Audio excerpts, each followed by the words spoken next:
Hezbollah has lost thousands of fighters. Their arsenals are battered, but yet they're threatening to rain missiles on Israel if one more strike hits Lebanese soil. So we're going to talk tonight about whether or not that's a bluff or the start of something much worse. Now, this is a video of recent strikes by Israel in Lebanon. These strikes have been ongoing. Israel has struck more than 500 times, and it's only been like 260 something days since the ceasefire went into effect. So that means that Israel is striking Lebanon on average twice a day, more or less, and continuing to degrade Hezbollah. Hezbollah has been licking its wounds, even as Israel continues to strike every time they see anything that looks to be a threat. They've continued to track down Hezbollah leadership and unalive those guys as they're driving their motorbike to work or something. They just spontaneously combust. And so there's been a lot of that going on in Lebanon. So on August 5th, that was yesterday, Hezbollah's deputy leader issued a stark warning. He said, if Israel resumes large-scale military operations in Lebanon, Hezbollah will launch missile strikes on Israeli territory. Now, I went ahead and translated a portion of his speech. I want you to listen to it because you can hear it right from his mouth. Not in Israel's interest to go for wide aggression, because if they go for wide aggression, it means the resistance will defend, the army will defend, and the people will defend. This defense will lead to rockets falling inside the Israeli entity. God bless you. It is in their interest not to engage in this wide-scale war, to avoid the reaction and resistant defense. This is their interest, and this is how they are thinking. Therefore, no one should exaggerate too much, meaning they can launch this aggression at any time they want. Why, if you give them everything, will the aggression stop? The aggression will not stop because they have everything today. Look at Palestine. No one can. Now, I just want you to notice there, he's not speaking in person to all his followers.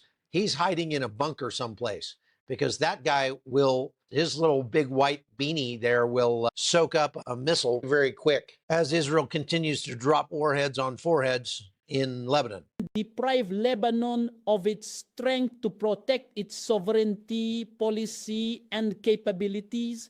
No one can prevent Lebanon from being dignified. They did all this, and where did they end up? Without discussion. No national security and no defense strategy. This is wrong. We cannot accept that Lebanon gradually relinquishes its strength while all the power cards remain with the Israeli enemy. So he's actually, if you listen to what he says, he's actually admitting that Hezbollah is on the ropes. He's saying Israel has all the power cards and they have everything right now. He said that twice in that speech. But he also threatened that they would wipe out he said they would wipe out Israel's air defenses in an hour. I don't know about that, but that's what he thinks. Now, he also revealed that they had so far lost some 5,000 Hezbollah fighters who've been killed and another 13,000 wounded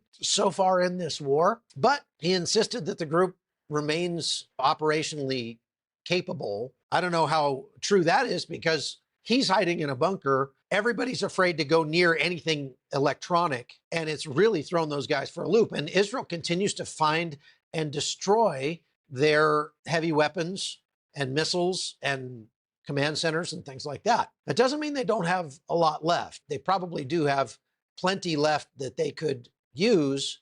But so this is where the pressure from the United States and the Lebanese government is coming in. Now, the Lebanese government has given Hezbollah a deadline in September to turn over their weapons to the Lebanese government, and the Lebanese army will be the only armed force in Lebanon. Hezbollah says, nope, we're not going to do that. Now, in some cases, they actually have. I've seen a couple of reports where the Lebanese army has showed up and said, those weapons right there, you're giving them to us.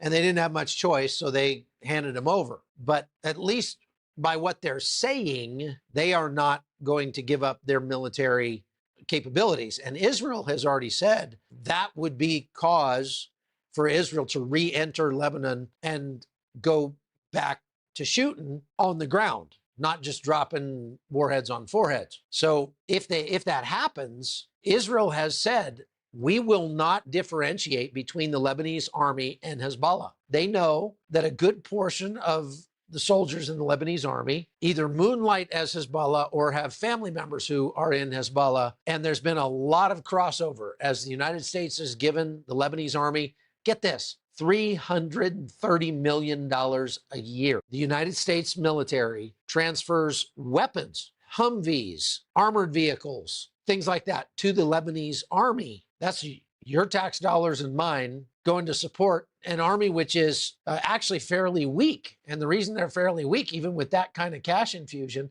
is because so much of that gets siphoned off to Hezbollah. But Hezbollah is definitely in a funding crunch right now. They are not getting the money they used to from Iran. Israel has been intervening in Syria to a large extent and has been interfering or intercepting weapons shipments and cash shipments from Iran that are supposed to go to Hezbollah. Now, the question is Hezbollah looking to stage a comeback? Now, they are publicly denouncing the Lebanese government's plan to disarm them, and they insist that they'll only consider disarmament after Israel withdraws from Lebanese territory and stops its strikes. And so what's missing from this is that he's not making a lot of noise about Gaza anymore, which is surprising. So are they trying to stage a comeback? Not exactly. Not in the traditional sense of like up-arming themselves aggressively. Evidence actually suggests the opposite, because Israel continues to take out more and more of their weaponry.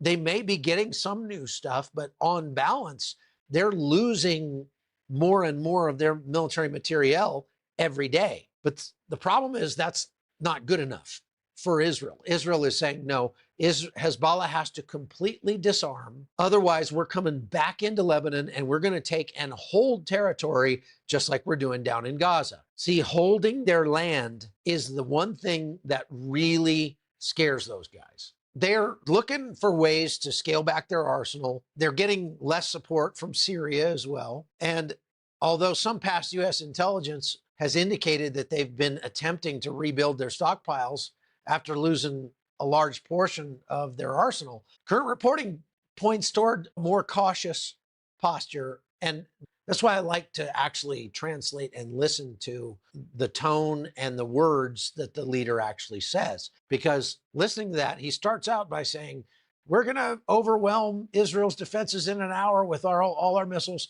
And then by the end, he's saying, Israel's got all the power cards here. They don't need to invade Lebanon anymore because they've already got everything. And now you know that his job, Naim Qasim's job, is to try to rally the troops. So he's not doing a great job at that, I don't think. But there is one very important arena where Hezbollah is plussing up their capabilities. And it has to do with what they see in Gaza taking place. They've watched very closely as Hamas has done a virtual information judo move on Israel and has turned the entire world against Israel, made them very angry at Israel for this starvation campaign. And even though more and more information comes out every day, Fox News got into GHF checkpoint. They talked to people. I saw an interview with that they did with a lovely Palestinian girl.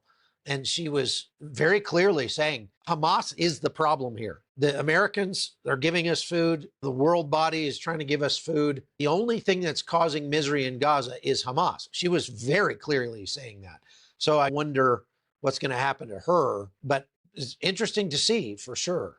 Now, however, more and more information is coming out every day that disproves the hunger theory, but the media is still running with it because it's been very effective against Israel. And so Hezbollah is watching this and they're saying, so we need to trot out the kids. We need to start fighting harder in the information battle space. This is what Hezbollah has been putting out lately. My name is Hossam Mohammed Hini. I am 12 years old. I am a student in the 6th grade on September 17th. The pager rang with a noise at the door and exploded. I got many disfigurements on my face and hands. Hello, I am Sarah Jafal. I am 21 years old. I graduated 2 months ago from the massacre that happened to me on the 17th of September, the Pager massacre. I graduated in Information Technology Management from the Lebanese American University. I almost lost my sight completely for a month. Then I regained vision in one eye, and now that eye is gone.